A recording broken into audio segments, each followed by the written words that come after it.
है hi everyone, welcome to the channel. तो Oil and Natural Gas Corporation Limited की तरफ से नोटिफिकेशन आई है। यहाँ पे आप डेट देख सकते हो। डेट ऑफ नोटिफिकेशन 27 अप्रैल 2022 को ये नोटिफिकेशन आई है। तो इस वीडियो में हम इस नोटिफिकेशन की सारी डिटेल्स डिस्कस करने वाले हैं। बट नोटिफिकेशन पे बढ़ने से पहले मैं एक रिक्वेस्ट करना चाहता हूँ, अगर आप चैनल पर नए हो तो प्लीज़ चैनल को सब्सक्राइब करिए, ताकि जो भी मैं नोटिफिकेशन की वीडियोस बनाऊँ आपके पास जल्द से जल्द पहुँच सके। क्योंकि मैं डेली जो है नोटिफिकेशन पे वीडियोस, जो भी नोटिफिकेशन मेरे पास आती है वो मैं आपको यहाँ पे बताता हूँ। तो आप सब्सक्राइब कर ले, ताकि कोई वीडियो आप मिस ना करें। एंड आई होप आपने किया होगा। अगर नहीं किया है सब्सक्राइब तो कर लो, ठीक है। तो चलिए बढ़ते हैं आज की नोटिफिकेशन पे। तो आप यहाँ पे देख सकते हो oil and Natural Gas Corporation limited, ठीक है। डेट ऑफ नोटिफिकेशन यहाँ पे देख सकते हो 27 अप्रैल को आई है 2022। तो लास्ट डेट ऑफ अप्लीकेशन यहाँ पे लिखी हुई है 15 मई 2022, मतलब लास्ट डे ऑफ अप्लीकेशन जो है 15 मई तक है। अब यहाँ पे देखिए, engagement of apprentice under the apprentices act 1961। तो अप्रेंटाइजशिप के लिए आई है ये नोटिफिकेशन। तो मैं आपको मेन जो पॉइंट है वो मैं यहाँ पे डिटेल में बताऊँगा, ठीक है। तो जैसे देखिए, यहाँ पे पहला जो पॉइंट है location and tentative number of seat study करूँ। तो नंबर ऑफ़ सीट्स कितने हैं एंड लोकेशन, कौन सी लोकेशन में कितनी सीट्स है, यहाँ पे डिटेल्स यहाँ पे दी गई है। अब यहाँ पे देखिए, जैसे नॉर्थन सेक्टर है, जो भी नॉर्थन सेक्टर्स है, नॉर्थन सेक्टर में कौन कौन से सेंटर आते हैं, जैसे देहरादून हो गया, देन दिल्ली हो गया, जोधपुर हो गया। तो ये जो है नॉर्थन सेक्टर में आते हैं। तो यहाँ पे देखिए, देहरादून में टोटल जो वैकेंसीज़ है 159 वैकेंसीज़ है। कौन कौन सी पोस्ट के लिए आप ये देख लेना। नोटिफिकेशन की लिंक जो है मैं डिस्क्रिप्शन बॉक्स में दे दूँगा। अगर किसी को डिटेल्स में एकदम पढ़नी है नोटिफिकेशन, तो वहाँ पे क्लिक करके आप नोटिफिकेशन पढ़ सकते हो। तो जैसे देखिए, अकाउंट एग्जीक्यूटिव की वैकेंसीज़ हो गई, ऑफिस असिस्टेंट की वैकेंसीज़ हो गई, कंप्यूटर ऑपरेटर की वैकेंसीज़ हो गई, सेक्रेटरीट असिस्टेंट की वैकेंसीज़ हो गई। तो 2020 यहाँ पे टोटल नंबर ऑफ़ सीट्स कितनी है यहाँ पे दी गई है। तो यहाँ पे जैसे देहरादून सेक्टर में आपको सेंटर में 159 टोटल वैकेंसीज़ है। यहाँ पे दिल्ली रीजन में आपको 14 वैकेंसीज़ मिलेंगी, 40। एंड जोधपुर जो सेंटर है, यहाँ पे आपको 10 वैकेंसीज़, मतलब जो नॉर्थन सेक्टर में है, जो नॉर्थन सेक्टर में टोटल वैकेंसीज जो है 209 वैकेंसीज़ है। जो भी नॉर्थन सेंटर से लोग भरेंगे, नॉर्थन सेक्टर से जो लोग यहाँ पे फॉर्म फिल करेंगे, उनके लिए टोटल 209 वैकेंसीज़ है। अब यहाँ पे मुंबई सेक्टर की बात करते हैं। मुंबई सेक्टर, तो मुंबई सेक्टर में कौन कौन से रीजन आते हैं पहले वो देखते हैं। मुंबई सेक्टर में पहला जो आता है मुंबई, दूसरा गोवा, तीसरा हाजिरा। तो यहाँ पे 3 सेंटर आते हैं।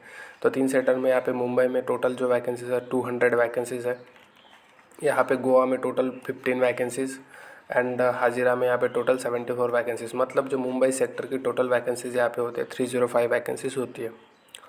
अब यहाँ पे वेस्टर्न सेक्टर में देखते हैं, वेस्टर्न सेक्टर में कौन कौन से सेंटर आते हैं। पहले Cambay and then Vadodara, Ankleshwar and Ahmedabad और महसाना। तो यहाँ पे वेस्टर्न सेक्टर में टोटल जो है इतने सेंटर आते हैं। एंड यहाँ पे टोटल जैसे आप देख सकते हो, यहाँ पे कैम्बे में 96 वैकेंसीज़ टोटल, वडोदरा में यहाँ पे 157 वैकेंसीज़, अंकलेश्वर में यहाँ पे 438 वैकेंसीज़, अहमदाबाद में यहाँ पे 337 वैकेंसीज़ एंड जो महासाना है यहाँ पे 356 वैकेंसीज़। मतलब वेस्टर्न सेक्टर के जो टोटल वैकेंसीज़ होती है 1434, सबसे ज़्यादा वैकेंसीज़ यहाँ पे है I think. Then eastern sector में जोरहाट आता है, सिलचर आता है, नाजिरा, शिवसागर। तो यहाँ पे 3 सेक्टर आते हैं, 3 सेंटर आते हैं, राइट। तो यहाँ पे जो जोरहाट है यहाँ पे 110 वैकेंसीज़। यहाँ पे टोटल जो है सिलचर में 51 वैकेंसीज़ एंड नाजिरा, शिवसागर यहाँ पे टोटल जो वैकेंसीज़ होते हैं 583। तो ईस्टर्न सेक्टर में टोटल जो होती है 744 वैकेंसीज़ होती है। साउदर्न सेक्टर, अब साउदर्न सेक्टर में कौन कौन से आते हैं। चेन्नई आता है, काकीनंदा आता है, काकीनाडा, राजामुंद्री, काल।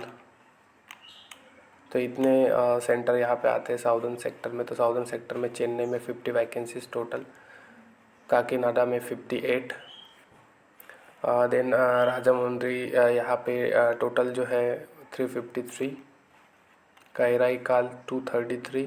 मतलब साउदर्न सेक्टर में टोटल 694 वैकेंसीज होती है। सेंट्रल सेक्टर में आता है अगरतला, कोलकाता, तो यहाँ पे 2 आते हैं।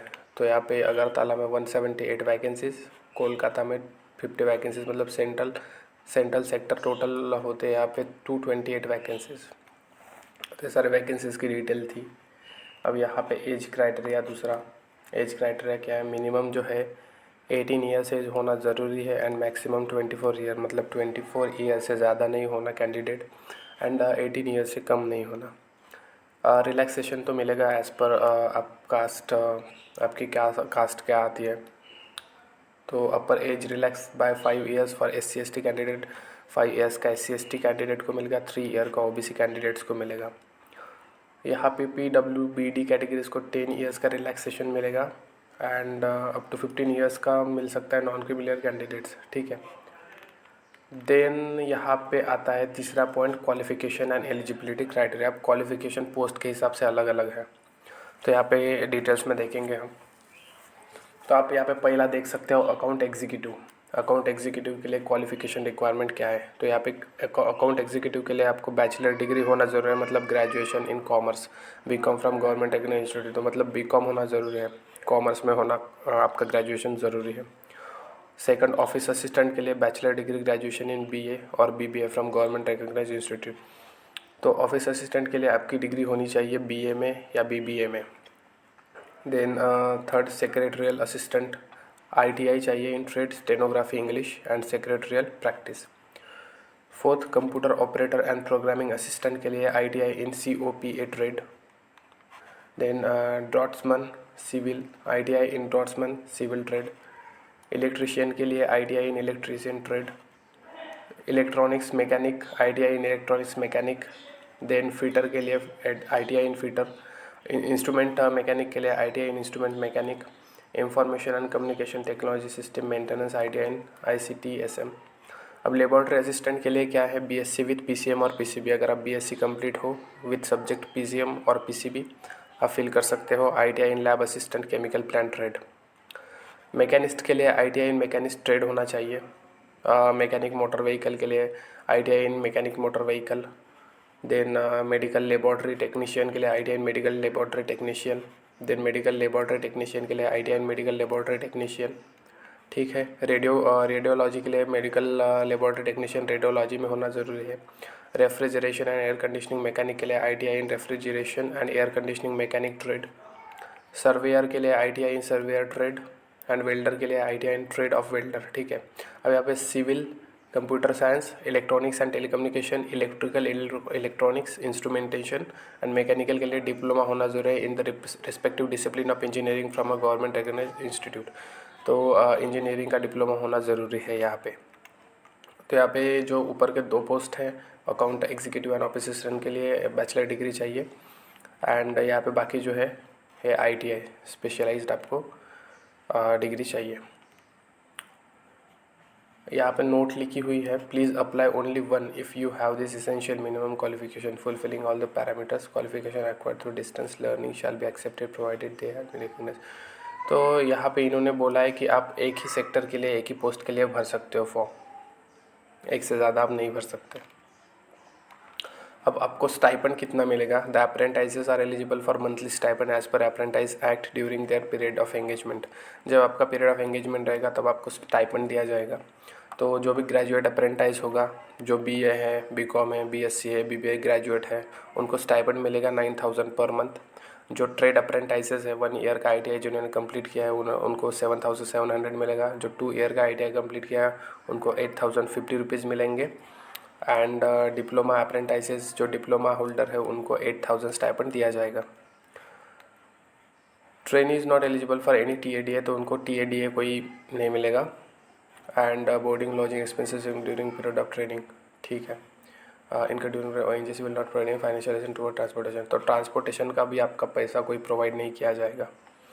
सिलेक्शन यहाँ पे मेरिट लिस्ट के हिसाब से ही होगा। यहाँ पे लिखा है would be based on the basis of marks, आपके मार्क्स जितने होंगे क्वालिफाइंग एग्जामिनेशन में मेरिट के हिसाब से यहाँ पे सिलेक्टेड कैंडिडेट होंगे उनको सिलेक्ट किया जाएगा। अब यहाँ पे जनरल कंडीशंस,